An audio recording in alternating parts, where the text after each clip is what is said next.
नमस्ते भाइयों। मैं हूं आपका दोस्त advocate Brahmadatt Agra civil court से। कैसे हैं आप लोग?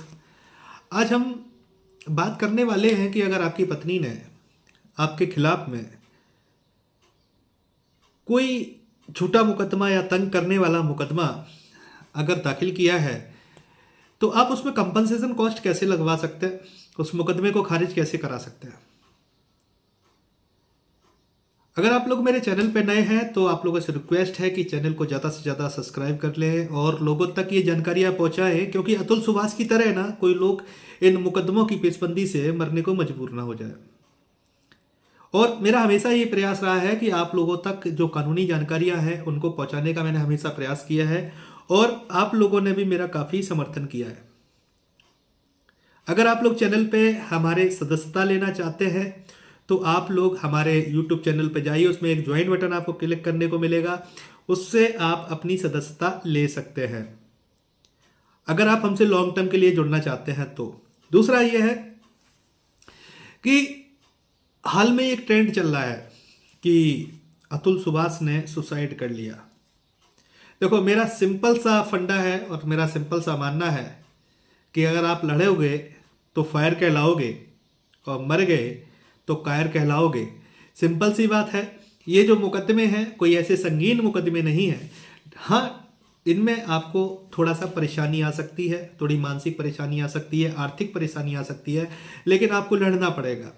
आप लोग कहते हैं कि अदालतें नहीं सुन रही हैं। अगर अदालतें नहीं सुन रही हैं तो आपको अपनी बात कहनी पड़ेगी। यही अदालतें जो है ना हमें 498A में बरी भी करती है। ऐसा नहीं है कि सारी अदालतें सजा बोलती है। तो कहीं ना कहीं जो अपना जो माइंड सेट है उसको थोड़ा सा बदलना पड़ेगा और अपने मुकदमों पे पूरी तरीके से फोकस करना पड़ेगा। तो आज हम बात करने वाले हैं कि अगर आपकी पत्नी ने अगर झूठा मुकदमा दाखिल कर दिया है, तंग परेशान करने वाला मुकदमा फाइल कर दिया है, तो आप कैसे कार्रवाई कर सकते हैं और किस तरीके से आप अपना बचाव कर सकते हैं, कंपनसेशन कॉस्ट अपनी पत्नी से कैसे मांग सकते हैं। बहुत अच्छा वीडियो है, आपको ऐसी जानकारी कोई नहीं देगा। मैं फिर से आपको बता रहा हूं कि अगर आप लोगों ने अगर मेरा एक वीडियो भी अगर सही तरीके से देख लिया तो मैं इतना श्योर हूं कि आप लोगों को बहुत बड़ी राहत मिल सकती है। निर्भर यह करता है कि आप उसकी ड्राफ्टिंग कैसे कर रहे हैं और उसको न्यायालय के सामने पेश कैसे कर रहे हैं। तो आपने देखा कि जब भी आपकी पत्नी फैमिली कोर्ट में, चाहे CRPC 125 का मुकदमा हो या फिर किसी अन्य अदालत में, सिविल न्यायालय में डोमेस्टिक वायलेंस का मामला हो या फिर गार्जियनशिप वर्डिक्ट का मामला हो या डाइवोर्स का मामला हो या फिर कोई भी XYZ जो पारिवारिक मामलों से संबंधित है या पारिवारिक मामलों से भी संबंधित नहीं है, कोई बाहर का भी अगर कोई मामला है, तो आप कैसे अपना उसमें बचाव कर सकते हैं। आमतौर पर देखा गया है कि पत्नियां जो है वो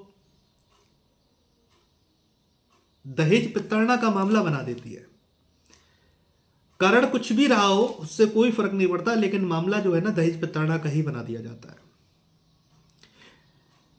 अब मेंटेनेंस लेने की बारी आती है तो मेंटेनेंस में भी वो अपने प्रार्थना पत्र के साथ में उसके समर्थन में वो एफिडेविट दाखिल करती है। उसमें कहती है कि मेरे पति की इनकम इतनी है, इतनी है, इतनी है, फलाना है, ढिकाना है, मार बवाल, वो सब कुछ लिख देती है, लेकिन उसका उसके पास सबूत नहीं होता है। डेट मीन्स कि उसको अनुमानित राशि लिखनी पड़ जाती है, क्योंकि अपने आप को असक्षम दिखाना है और पति को सक्षम दिखाना है। और पति को सक्षम दिखाने की आड़ में वो इतनी बड़ी गलतियां कर जाती है एफिडेविट पर कि एक अपराध जैसा बन जाता है। मैंने जैसा कि बताया पिछली बार कि न्यायालय में बेईमानी से मुकदमा दाखिल करना भी अपराध है, झूठे शपथ पत्र दाखिल करना भी अपराध है, झूठी गवाही कराना भी अपराध है। और ये जो एफिडेविट दिए जाते हैं इसमें इनकम बता दी जाती है और सबसे बड़ी बात इसमें ये कही जाती है कि तो कपड़ों में पति ने पत्नी को घर से बाहर निकाल दिया। अगर आपके केस में भी ऐसा ही लिखा है तो कमेंट करके जरूर बताना। मैं भी देखना चाहता हूं कि आखिर में कितने लोगों के मामलों में इस तरीके के शब्दावली का यूज किया गया है।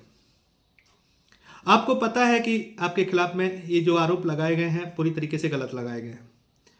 जैसे ही सीआरपीसी 125 का दावा पेश होगा, आपको कॉपी के लिए बोला जाएगा, आपको कॉपी दिलाई जाएगी, क्योंकि आपको रिटन स्टेटमेंट यानी जवाब आपको दाखिल करना है।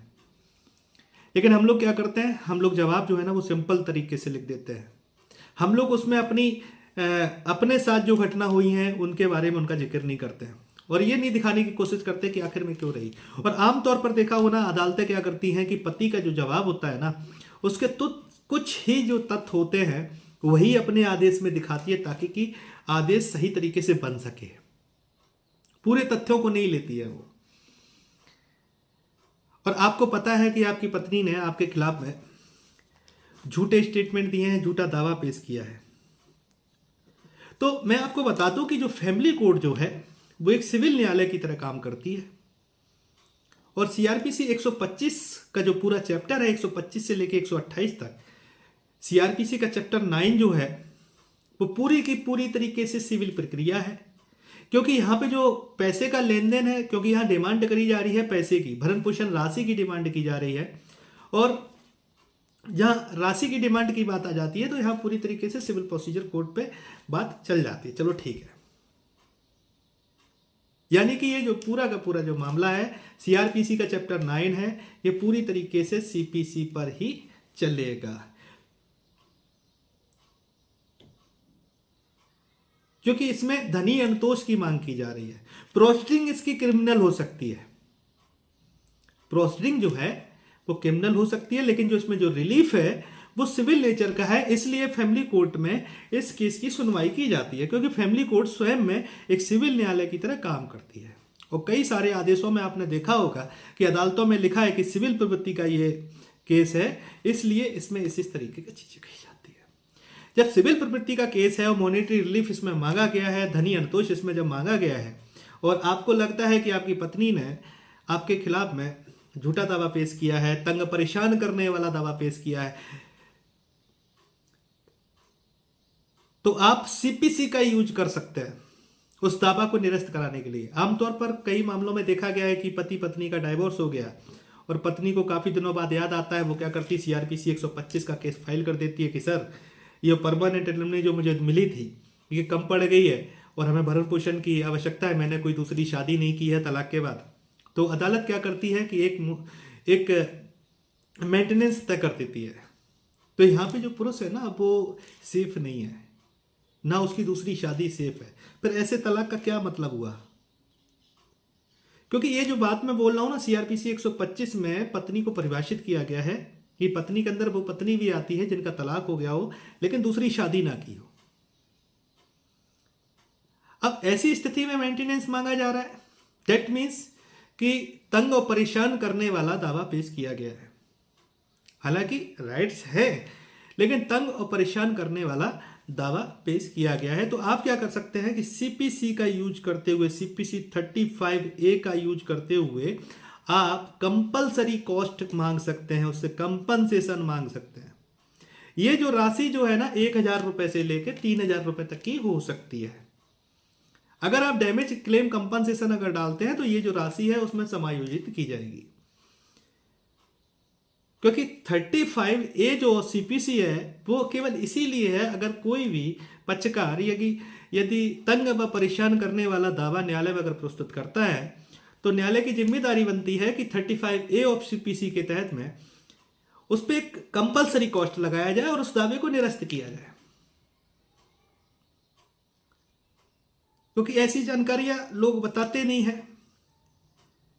सिविल नेचर का केस है तो हम सीपीसी का यहाँ यूज कर सकते हैं, लेकिन अगर और सही तरीके से करना है तो CPC 35A read with CPC 151 के तहत में भी हम मजिस्ट्रेट को इनहेरेंट पावर दे सकते हैं कि भैया ये जो दावा चल रहा है ये मिथ्या कथनों पे है, गलत है, इसमें झूठे तथ्य दिए गए हैं, झूठे एफिडेविट दिए गए हैं, झूठा एफिडेविट देना न्यायालय में अपराध है।